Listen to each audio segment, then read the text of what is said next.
so there's this one example of one of my clients. He was he worked for one of these big box home improvement stores, and he did not like what he did. He hated going to work every day, but he did it. His dream was to be a personal trainer.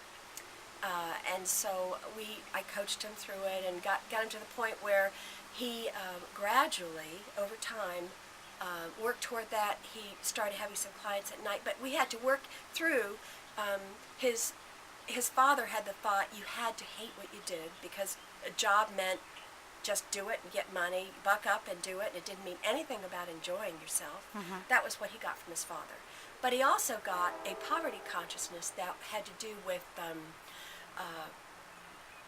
there was never enough money.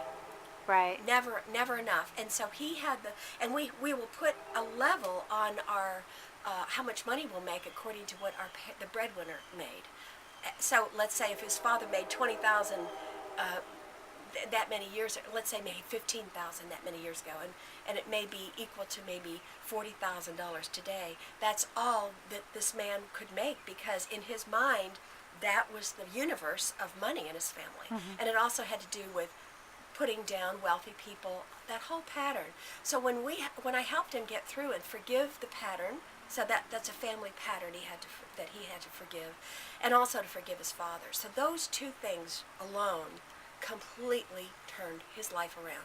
Now he is a successful personal trainer to wealthy people, which before he had to forgive what his father thought about that, to famous people. He's full nonstop. He does it in their home and in a training studio.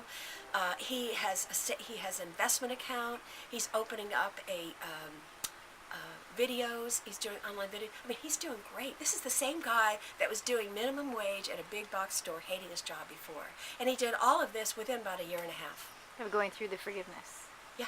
Well, wow. Granted, now he did night school too, but he had to do the night school to learn about the how to add to the personal training. He had a degree Okay, before. so he got his certifications and things he needed to get more. In addition to his degree from college. But the shift was the forgiveness. Shift was totally within himself because he had the potential before, but he never felt worthy. He never felt like he could ever do what he wanted to do. He never, because of that limit that he had from his father, that he bought on from his father. And I'm not saying there's anything wrong with his father. This isn't about blame. It's about finding where these thoughts came from and undo them. Now, some people can work on just let them go in another way, and I'm not saying these patterns can't be undone in other ways, but I know this one works. This one works completely. Okay, the book, is it a workbook? If somebody buys your book, what can they expect? Yeah, at the end of each chapter there are questions, and there are promptings, and there are things to do.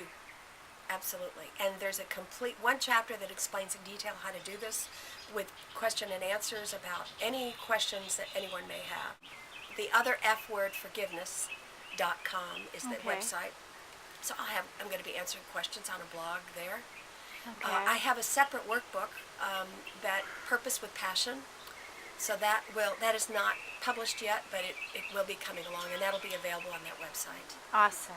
So the other F word, forgiveness.com. .com, yeah. Let's say in the moment they want to forgive someone. Maybe somebody is yelling at them, calling them a name, or some unfortunate circumstance, and they need to work on the forgiveness now. Right. So what kind of thing could they do for that? So again, there's a chapter on gratitude in the book, but this is one of them. I think this is in the chapter on forgiving authority figures and mean people. So this one is, for instance, there are 3 steps that I suggest. One is because I'm a breath coach, I know this works, take a breath. Because as you take a breath, you separate yourself from the circumstance and from the pain body that's feeling angry. So you separate yourself in the moment by one breath. Then the step 2 would be to physically, if you can, remove yourself from the situation. Even if you have to go to the bathroom, if you could walk around the block or walk in the next room, just give yourself a little space. If you give yourself a few minutes, that would be even better. All right, that's number 2. And then number 3, see if there is another way rather than attack thoughts or attack words, if there's another way that you can respond and keep your power. Because when we are angry at people, we're literally handing our power to them on a plate. Right. We are totally giving our power away. Right. So how can we keep our power, which is done with forgiveness? It's not the easy way out. You may say it's the hard way out. Some people may call forgiveness the hard way out, but it's the gigantic way out, and it's the biggest way to keep your power, for sure. One of the points, I'd love to hear your distinction. I say forgiveness does not excuse bad behavior. It's not about that. No. So what's your distinction on that? Because some people say, well, they treated me so badly, or there's things, abuse, there's things that have happened. Kids that were abused, that as later as adults, we have to heal from that, forgive that. Sometimes it's hard for them to do that because it feels like forgiveness is somehow excusing that behavior. So what's your distinction there? Well, it refers to what I was just talking to. That question had a few parts to it. I'll address a few things. One of them is you say, so when you're excusing the other person, or when you're saying somebody did something 2 years ago, when we forgive them, we take our power back, because before that, we consider ourselves a victim. Mm-hmm. And so I am all for getting out of victim thinking and becoming the powerful people that we were meant to be. So in this forgiveness process, that's one of the things you're doing. Martin Luther King Jr. was wonderful. A quote something like, I would never go so low as to, I wish I had, but it's something about when you become angry at someone, you're getting down to their level. Mm-hmm. I will never stoop so low as to be angry at the other person, something like that. Something along those lines, but it was like the Gandhi thinking also. But when we are angry at a person and hold them hostage with our anger, we're holding ourselves hostage also. We are the ones putting ourselves in prison, and we're the one with the key. Right. We are the one with the key, and so it's not excusing bad behavior at all. It's saying that bad behavior is usually done by somebody who is at the level where they are. And if you consider yourself an enlightened person, a peaceful person, a person who wants to be at peace and to have a larger view of life, why go to that lower level where they are? Mm-hmm. Why do that? I choose to go to the higher level.